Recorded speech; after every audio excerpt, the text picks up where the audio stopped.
Hey everybody, welcome to WTF Hammer Underworlds. So I'm going to be continuing my Season 3 Warband review series, this time looking at the Grymwatch, who have probably one of the coolest lores in the game, seeing as they basically live in some kind of a delusion, thinking that they're the good guys, when in reality they're just horrific cannibals. But anyway, let's just take a look at this Warband's fighter cards and their faction-specific cards, and then I'm going to rate them on that scale of S to D, as I always do, starting with the fighter cards. We have a really big Warband here. We have 7 units, kind of akin to the Sepulchral Guard a little bit, with the raise mechanic, which I'm going to get to in a second. And they all have a very interesting inspire mechanic in which they basically inspire so long as one or fewer enemies is in their territory in an end phase. So cool in that it forces your enemy's hand in terms of the decisions that they make if they don't want these guys to inspire. Let's just start by taking a look at the leader, Duke Crackmarrow, who is a hunter. And there are a few hunters in this warband, which is a nice little touch. And his attack is very similar to the Sepulchral Warden. It's 2 range, 2 hammers, 2 damage, going to 3 damage and cleave when inspired. Although he is more mobile and, agile, more defensive than the Sepulchral Warden. Starting with 4 move and 1 dodge, going to 5 move and 2 dodge, and then 4 wounds, of course. As a leader, it's very common. Has a Ghoul Call action, which basically allows him to summon a Crypt Ghoul, but it does so in an interesting way where they sort of end up on a kind of random corner of the map, depending on the scatter token, as you can read here. And he also has the muster ability, which is very cool because he basically just gets a free summon at the beginning of each action phase. So very nice leader. Next we have Gristlewell, who's the heavy hitter of this warband. 2 swords, 3 damage uninspired. Getting much more accurate with 3 swords, 3 damage when inspired. Only other real change is that he goes from 4 move to 5 move. Pretty easy to kill though, with 1 dodge and only 3 wounds. And then we have our first Crypt Ghoul. We have Master Talon, who's a hunter and a Crypt Ghoul, meaning he can be summoned back. Pretty inaccurate, low damage when uninspired. When inspired, gets more accurate with 3 swords doing 1 damage. And he has a cool feast counter mechanic where when he takes an enemy unit out of action basically, or so long as an enemy unit's taken out adjacent to him, he gets a feast counter, which gives him +1 wound. Which is a nice buffer considering he only has 2 wounds, 1 dodge, which makes him very squishy. Next Crypt Ghoul is Knight's Herald, so very similar in his attacks. But he does sort of horrify adjacent enemies, giving them -1 to their dice rolls, which is very nice. And next is the Royal Butcher, so they all go from 4 move to 5 move, stick with 1 dodge, have 2 wounds. Royal Butcher gets super accurate, going to 4 swords, keeping 1 damage but getting ensnare when inspired. Also a hunter like the other Crypt Ghouls are. So all these Crypt Ghouls are pretty mediocre with low accuracy and only 1 damage when uninspired, but they do get pretty hefty boosts when inspired. And that does it for the Crypt Ghouls. We have Valreek the Tracker, who's a hunter. Fairly sturdy with 3 wounds, gets 2 dodge when inspired, which is nice, gets the movement bonus. Also fairly accurate when inspired with 3 swords and 2 damage. And finally, there's the Duke's Harriers, which are actually pretty accurate when uninspired. 3 swords, 1 damage, 3 wounds, 5 movement, going up to 6 movement, which is huge. 2 dodge, very nice, and then they just get ensnare, which is a nice little bonus. But since these guys are animals, they can't hold objectives or get attack action upgrades as usual. All right, so let's take a look at the overall pros of this warband. They have Ghoul Call and Muster, which is amazing. Talon and Herald both have special abilities when inspired. They have special combat abilities, meaning specifically that they get ensnare when inspired, some of them do. Good movement across the board, fairly high wounds, 4 wounds and then 3 units with 3 wounds, so not bad. They have a reach attacker, they have hunter keyword on almost all of their units, and they have a large model number, which provides them with a lot of options in terms of their activations and the ways that they can score glory points. Cons list is pretty short. I wrote that they have a somewhat challenging inspire mechanic. And what I mean by that is that you don't really have that much control over it. If an enemy really just wants to completely invade your territory, it might be hard to knock enough of them out so that only 1 or fewer remain. So therefore it might be hard to inspire if you're playing against a very aggressive warband. But against other warbands who want to score some passive glory or something like that, Grymwatch has a huge advantage because that enemy warband's going to have to really think about how they want to engage their normal play style in order to interrupt your inspire mechanic. They're also pretty unexceptional until inspired, but get big boosts when inspired. And once again, as I've mentioned for other large model number warbands, there's many targets. Many of them have low wounds, so that allows enemies to fish for glory from your units pretty easily. So that's my synopsis of the fighter cards. Let's take a look at this warband's objective cards. 6 surge cards, so not too shabby. I'll start with the first, which is Bravely Done. Score this immediately when a friendly fighter with 1 or more supporting fighters takes an enemy fighter out of action with an attack action, worth 1 glory. So I'm giving this a B.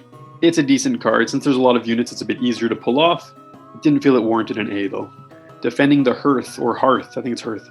Score this immediately when an enemy fighter is taken out of action in your territory, so basically defensive strike, like the Season 1 Universal card, worth 1 glory. I'm giving that an A, very nice card. Ghoul Pack. Score this immediately after an activation if 3 or more friendly fighters are adjacent to the same enemy fighter, worth 1 glory. So I'll give this an A as well, because it's score immediately. Pretty manageable with the large unit number and with the power cards that I'll be discussing a little bit later. In the Name of the King. So a faction-specific temporary victory, super nice. It's restricted for this warband because it's that nice. Hold 3 objectives, score immediately 2 glory. I'm giving that an S. Pervasive Delusion. Scores immediately when you play your 3rd or subsequent Gambit card in a single round, worth 1 glory. Also giving that an S. There is obviously the chance that you'll be unfortunate enough to have more upgrade cards in your hand than ploy cards, or Gambit cards. But there are a lot of universal power cards that you put into your deck that allow you to draw more cards. You could spend activations drawing cards, so this thing is pretty reasonable to score, and it's score immediately.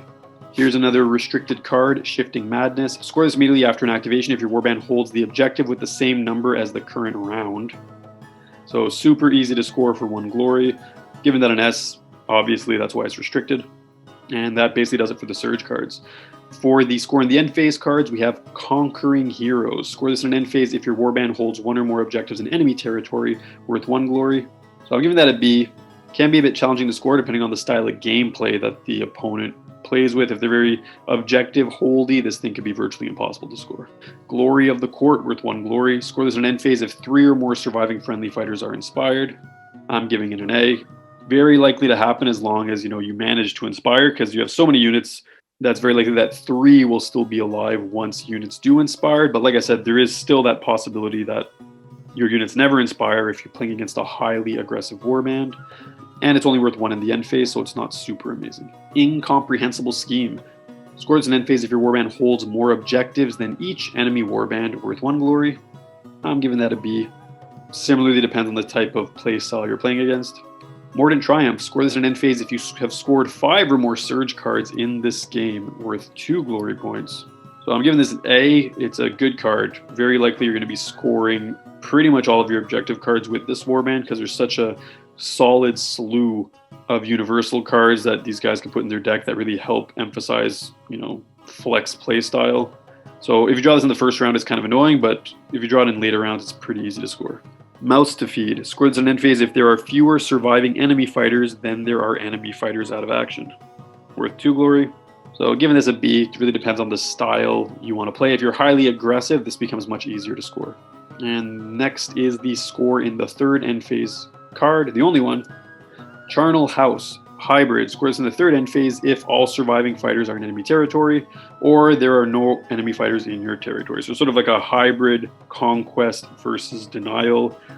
Pretty cool. Worth 2 glory. I'm giving that an A. And that does it for the objective cards, which basically promote killing in various ways, swarming enemies, holding objectives, playing Gambit cards, keeping enemies out of their territory, that being friendly territory, entering enemy territory, and scoring surge objective cards. So let's take a look at this warband's power cards, starting with their ploys. No spellcasters here. First is Appalling Visage or Visage.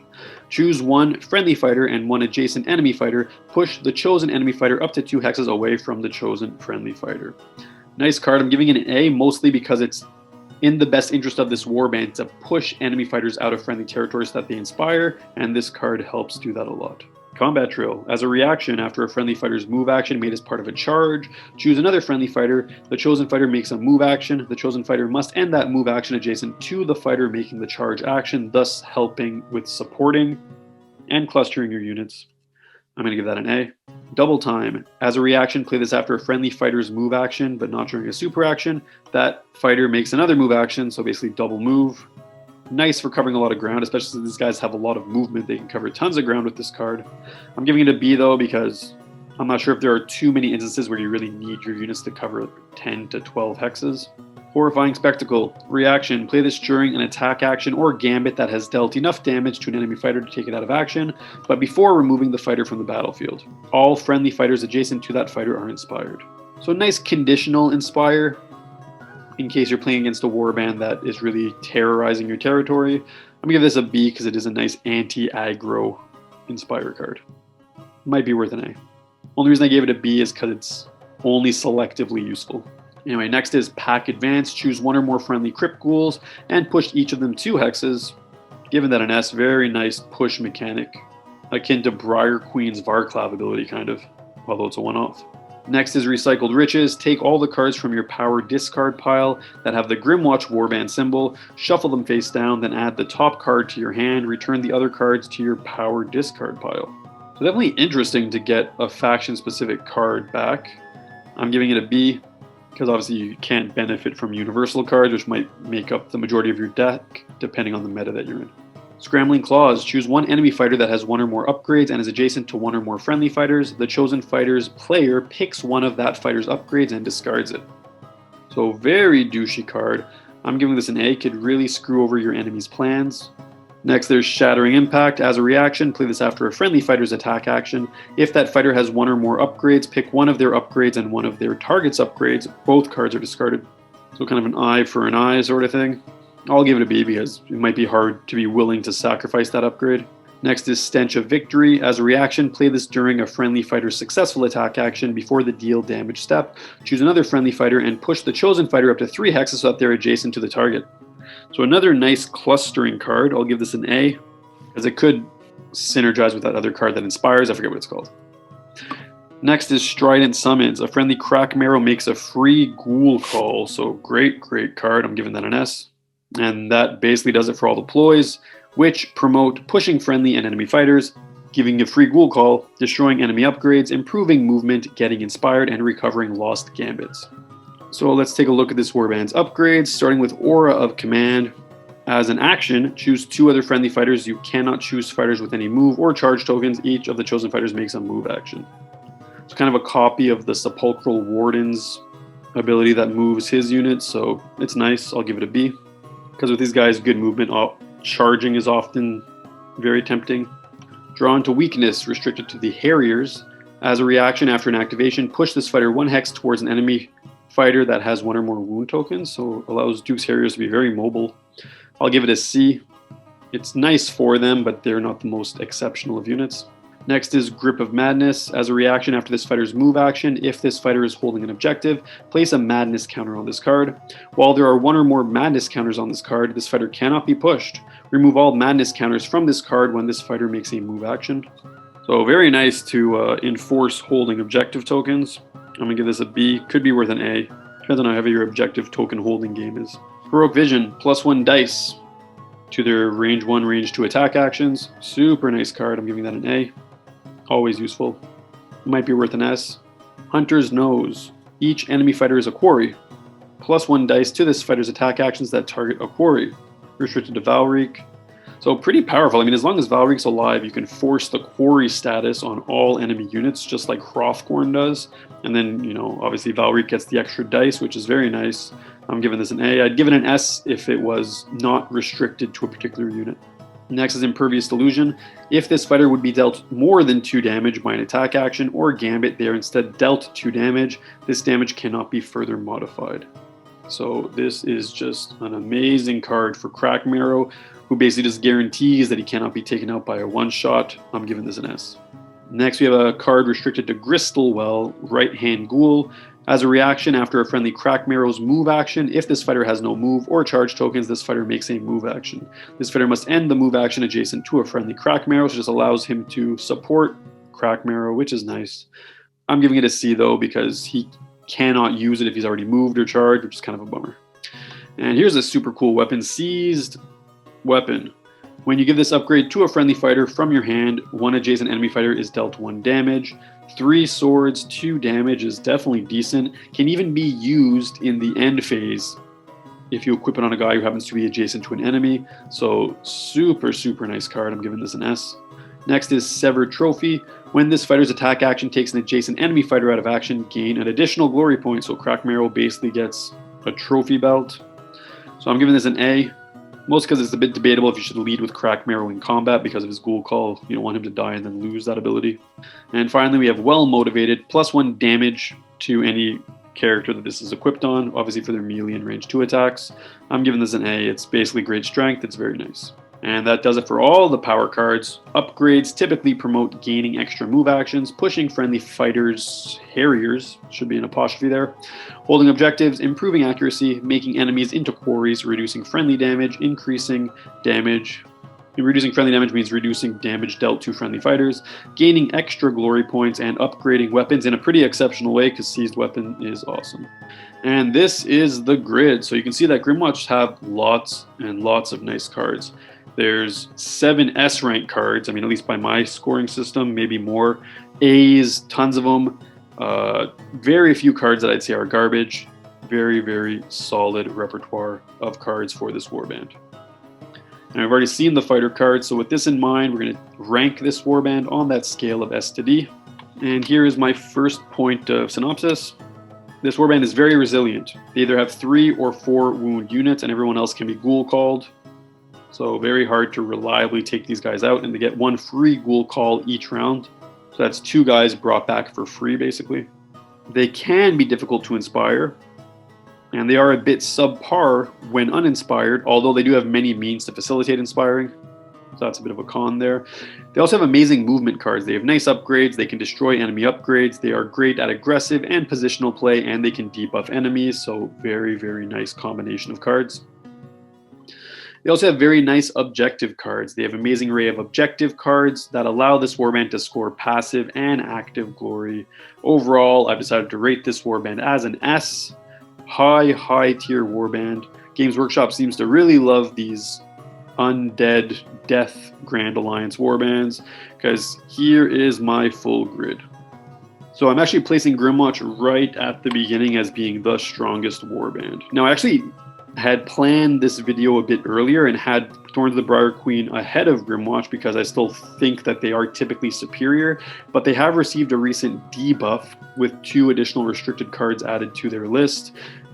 And with that in mind, since Grymwatch doesn't have such firm restrictions, I feel that currently Grymwatch is a little bit superior to Briar Queen in the general sense. Obviously, this could fluctuate in any given meta, but as it stands, I think that Grymwatch base fighter cards, base faction-specific cards is the most superior warband in the game so far. Although, of course, I haven't rated Hrothgorns, Wormspat, and all the other warbands that have come out, but from the point that Grymwatch was released, I am placing it as being the best warband. So what do you guys think? If you have any thoughts or suggestions, please comment below. Please like and subscribe if you enjoyed this video. And as I always do, I'm going to be linking a balancing video in the description of this video so you guys can see what recommendations I make and would suggest the Games Workshop to help balance things out a little bit for this warband. So check that out if you're interested. And that does it for me today, so I hope you all have a nice day.